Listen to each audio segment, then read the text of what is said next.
Time to use the microwave. No problem, right? You've got your bump dots on it. But wait, what was that one? Was that start or stop? Was that popcorn or thaw?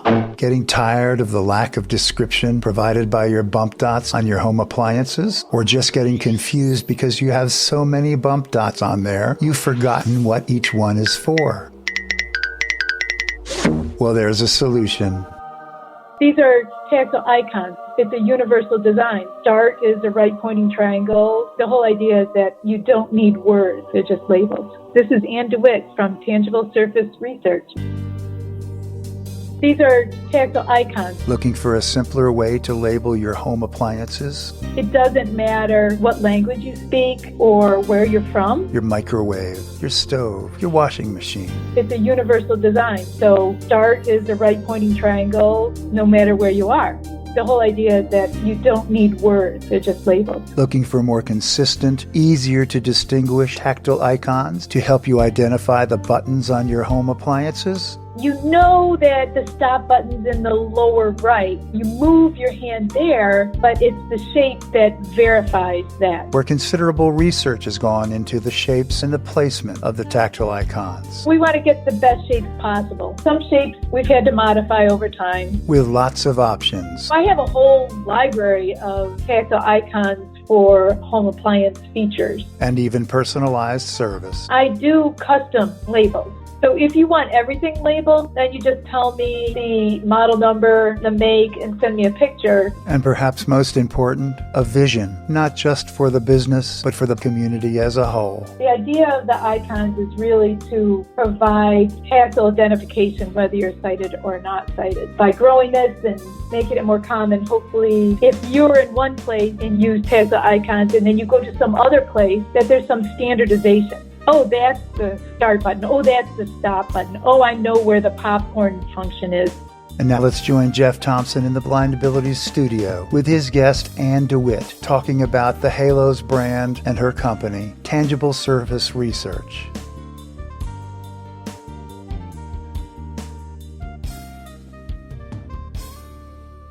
Welcome to BlindAbilities. I'm Jeff Thompson. Today in the studio, we have Anne DeWitt, and she is the one responsible for sending me the Halo Tactile icons. I love them. I got to check them out. They're really cool. Anne, thanks for taking the time to come on to BlindAbilities. Thank you for inviting me. And these are really cool. They're different shapes, different applications, and it's like a set. So like if you have a microwave, these should work for you. Your washer, dryer, you got them there. They just seem to be good. I like them. Thank you. Excellent. Very good. Well, I'm glad to hear it. Glad that they're helpful. So why did you divide them up the way they are? There seems to be three major sets. Actually, I started with other sets also, but I've talked with people who knew more about the market, and they said microwave, washer, and the oven. And I'm like, okay. It's really interesting because the microwave is geared more for North America. You go to Europe, they don't necessarily have a popcorn button on their microwave or potato or frozen pizza. Maybe they would have like a rice or something else. So then I created the home package, which has a variety of things. And that home package was really developed for more than the North American market. It was really supposed to be for worldwide. These are tactile icons, right? It doesn't matter what language you speak or where you're from. It's a universal design. So start is a right pointing triangle no matter where you are, right? The whole idea is that you don't need words. They're just labels. The cancel one, the X, that's pretty obvious too. Bang. Yeah, that's actually an interesting icon because there's the equivalent visual icons, right? And a lot of visual icons use a box, a square for stop. But if I had to make the choice between an X and a square, the square is very generic. It doesn't necessarily mean stop. You know, when you touch it, there isn't that much information about it. But the X, you've got these kind of nooks and crannies. You got this, you know, these crosshairs that hopefully give that idea that, you know, it's a little more apparent that this is something more significant. So, you know, that's where there's a little difference or a little variation of the tactile versus the visual. Yeah, I got the household set, and I noticed they come in a strip. There's 2 of each on each one as I go down the shapes and stuff. It's pretty obvious. So if you get a set, you can start labeling right away. They just peel off and stick on. It's that simple. What I really like about them is this. I've labeled some stuff with the bump dots. Okay. But after you get like 4 or 5 on there, and then say you want to add more, after a while, it's just a bunch of dots and you're not sure anymore. But these, they really isolate what you're doing. I like that. Right. Thank you. What I found is location still is probably the primary indicator of something, and it's the shape that gives you that extra information about the function of that button. So you know that, the stop button's in the lower right. You move your hand there, but it's the shape that verifies that. So it's a combination of location and shape. So the bump dots only give you one of those indicators, whereas the tactile icons give you 2, a little more information. I'm really excited about the light because I always get the fan and the light on the microwave mixed up. It's one or the other, but I don't use them enough. But now with the light bulb shape, it's like pretty obvious. I'm going to get the light when I need it. Yeah. And that's a nice shape. I mean, it's a little curvy, feels good. Really have to think about, it's all about identifying edges, right? Mm-hmm. It's just like an extruded shape. The edges are really important. You might not recognize that it's a light bulb because then you'd have to explore the entire edge all around. But once you understand that, this is a curvy thing, then, you kind of like, I feel the lower curve of the light bulb shape. So that's just enough to let me know that the light and not the fan. Yeah. The other thing is that I really noticed that I like, and I showed my wife this, is the wash machine when you're full or small load type of deal. It fills up. It's a block with a V shape in it. Like if you're going to do a small load, it's hollow. The V part is hollowed out, and then it fills up to medium to high. So I caught onto that right away, and I said, hey, that's pretty clever. So you did a little thinking or research into this. That was not my design, actually. And so this kind of shows the community that has contributed to this, because that was actually an idea by a student at the Rochester Institute of Technology. I worked with the design students there in the beginning, like, what are good shapes? And she noticed that the visual icons, there's like actually a standard for labeling laundry items. They use these bins. And so she came up with, let's use these bin ideas for heavy, medium, and light. We do some modifications, like should they be square bins? Should they be curved in a bit? How thick should the lines be? I mean, there's definitely a lot of thought that goes into that. And so the original idea was by this design student at Rochester Institute of Technology. And then with modification, we end up with what we have in that package. So, it's not just me sitting in my room coming up with little ideas. I work with people because, we want to get the best shapes possible. Things are improving. Some shapes we've had to modify over time. Mm-hmm. But I'm glad you like those bins because I think that is a good representation. Oh, yeah. Just like defrost was kind of like that teardrop shape of a drop of water in a sense, or the cold kind of like the snowflake. Yeah, they all make sense when you put them on there. And like you said, location is first thing, but then that extra piece of information is really good. Now, these aren't the only thing you do. You do like halos. Actually, the tactile icon stickers are identified by a name. It's called halos, and that stands for Home, Appliance, Labeling, and Overlay Systems. The halos product line includes all those different packages. So it represents the tactile icon. So I do that because halos is trademarked, but the individual designs are not.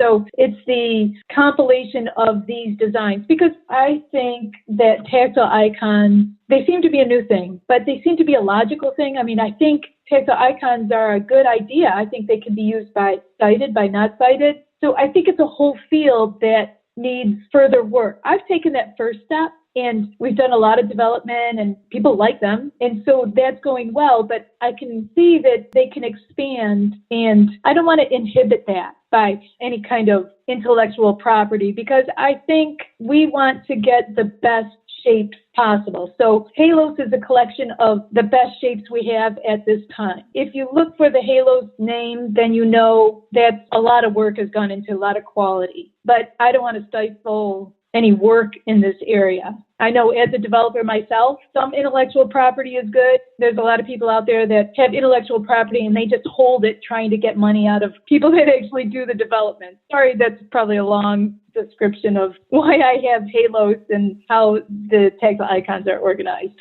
No, that's great information to know, because some people may have a certain panel that they want to be labeled, and you also go into that area. Can you tell us about that? With the tactile icons, I sell those packages, but I also do custom work. So if someone has, say, a microwave with, a lot of buttons, they want access to all those features, they should send me the name of the appliance, the make and the model, and a picture. It's $20 per appliance plus 80 cents per tactile icon. And I make a custom set for that appliance. And that would still be under the Halos label. Overlays, I started out making a lot of overlays, but an overlay is kind of like a template. It could fit on an interface, a control surface, but it has to be very specific. And it's hard for me to be that exact. It takes a lot of work to get a overlay to fit perfectly. And you want it to fit perfectly. I don't do overlays as much. The individual stickers are really a better option. But for exercise equipment, I started making clear silicone overlays for exercise equipment. Like at Planet Fitness, they have these Life Fitness treadmills and stationary bicycles and ellipticals. And I can make a clear silicone overlay. So you would go to the gym, you would check out an overlay, and it would fit perfectly on the control panel. And you could have access to all those buttons that you wouldn't normally because they're flat. I do make those overlays, but there isn't that much demand for them. So that's really not something that's been requested much. So I don't really do that much. Yeah, I think the idea of an overlay, right away, people think, well, you need that. But some panels probably wouldn't work because they change, or they're interactive almost. Where they're dynamic. Right. Or the type of button that it is. Can you tell us about the two types of buttons? Right, because that's very important. So there's two types of interface buttons that you typically find on home appliances. And the two types are capacitive and resistive. Now, resistive is more typical. You find it mostly on microwaves. Resistive buttons are pressure sensitive. So you can press it with really anything, your finger, a gloved finger, a pen, anything. Because as long as you can press it, it will activate. So resistive touch buttons, touch surfaces, you can put a sticker on top of it. And since it's pressure sensitive, you press that sticker and that transfers down through to the button and activates. The second type is capacitive. It activates based on conductivity. So a bare finger, your nose, it requires something that can conduct. And if you put a sticker over that, like my tactile icon material is not conductive. So in most cases, it does not transfer that conductivity from your finger through the sticker to the button. And you find these capacitive screens are usually like glass top. You can't even feel an indentation. Those are not very good for labeling because you can't put a sticker on top of it. If I find an appliance that has capacitive touch surfaces, I usually don't like to sell icons for them because sometimes they'll conduct, sometimes they won't, and it doesn't always work. So it's not something I support. So it's a good point that if somebody wants tactile labeling of their appliance, make sure it's a resistive or pressure-based touch surface. Oh, that's good to know. I was talking to Rita Howells, and she was the first one that talked to me about tactile icons. It was really interesting, but you helped her out when you got the serial number and looked it up and everything, and you explained to her that it is accessible. And so you're a great resource when it comes to these panels and stuff. So if anyone's interested in looking in deeper into this, where could they contact you? So tangible surface research@gmail.com. Great. Just send me an email. That's fine. Yeah. And where can people navigate to find more of these icons? The primary spot that lists maybe where you can find these things and explains them is on my website, tangiblesurfaceresearch.com/halos, HALOS. And so that webpage gives a list of all the things that I do and has links to my distributors, LS&S or Independent Living Aids. But I also have an Etsy store. The Etsy store is really helpful, and the links are on the webpage. I use the Etsy store for new product versions that don't make it to the distributor, immediately. For example, I now have a multicolor option for the microwave, washer, and oven, and they're a little bigger because I've heard that color can also help differentiate the different functions. So start is a green pointing arrow and stop is a red X, that kind of thing. The Etsy store link is on that webpage, and you can see maybe a greater variety of options that you wouldn't necessarily find at the distributors. Yeah. I first saw them at the Adaptation store, and then I went over to the Etsy store, and that's where I saw the household package. So that's what I opted for. I could get it in black, kind of like a blaze orange, or clear. So I opted for the clear, and that was really good because that way other people in the house, I won't be covering up the labels for them as well. They wouldn't have to figure out the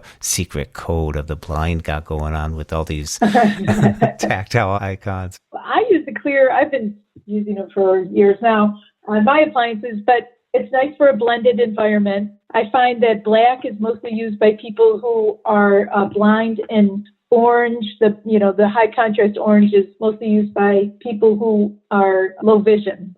And so I think the multicolor will also help with that. So we'll see. But I'm trying that out. We'll see how the multicolor goes. Well, I got some other options too. I do woodworking, so I haven't been out to the shop yet with these yet. Out of all the assortments that I have here, I might be creative and label a few things. You never know. You never know. Right. Or you could contact me and say, look, I want to label these buttons. And so I could evaluate that and figure out a tactile icon that doesn't interfere with other tactile icons. That's the tricky thing is, we're growing this library of shapes. And so as that library grows, we're trying to, make them unique enough that you would be able to distinguish the difference from one area to another. The idea of the icons is really to provide tactile identification, whether you're sighted or not sighted. So, by growing this and making it more common, hopefully if you're in one place and you use tactile icons and then you go to some other place, maybe somebody else's house that has a microwave, that there's some standardization. Oh, that's the start button. Oh, that's the stop button. Oh, I know where the popcorn function is. No matter where you go, you would be able to recognize those shapes. That would be the goal. That would be, I think, helpful. Yeah, and there's stickers, so it's not like you're actually etching something in for permanent. Someone could actually remove them if you decide to, I got a couple sets now. I mean, pretty cool that I can do as I want with them and everything. That's true. It's neat to have a resource. The adhesive is interesting because from our early requirements gathering, we had 12 people do an experiment and give comments. And one of those comments was, it needs to have good adhesive. It needs to stay. It's like one of the biggest frustrations for people is when their bump dots or their braille labels fall off. That was drilled into me. And so the material that I have, I call it a semi-permanent. It is not permanent. It's not going to stay there forever, right? If you want to take it off, you could take it off. But it is strong in most cases. So I've had people where their location for the button is right above a stove that has a lot of steam. Oh, yeah. So that's not an optimal place for a tactile icon, right? But in most every other case, it sticks for a very long time. I don't know how long because mine haven't come off yet. That's one of the things that was drilled into us. It's got to stick. And so that's what we've done. We've tried to find products that can stick but are not permanent. Yeah, that's important. Plus, you're not always going to land right on it. You're going to find it, so you're always having contact with it. Well, I think this is great. And I'll get back to you when I start putting mine all over. I'm going to take time here and start labeling the microwave and go through the package and then head on downstairs to the washer and dryer. I think I got some work cut out for me, but I think it's going to be good because there's some settings that I just don't know about totally. I kind of have an idea, but now I'll be able to revisit that panel and actually learn about it as I'm labeling it. Thank you for what you're doing for the halos. I'm really excited, and I hope people go to tangiblesurfaceresearch.com. I type it so much every single day that it just kind of flows for me. So, yeah, I understand it's helpful. And your email, once again? tangiblesurfaceresearch@gmail.com. There we go. Well, Anne, thank you so much for coming on the Blind Abilities. I hope people enjoy these things. I know they will. I got mine, and I'm kind of excited about it. We're going to get them going, and so thank you very much. All right, thank you. Have a good day. We'd like to thank Anne DeWitt for joining Jeff in the BlindAbilities Studio and talking about her brand, Halos, and her company, Tangible Surface Research. You can find more information about tactile icons and the Halos brand at Anne's website, www.tangiblesurfaceresearch.com/halos. And from all of us here at BlindAbilities, through these challenging times, to you, your family, and friends, stay well, stay informed, and stay strong. Thank you so much for listening, and have a great day.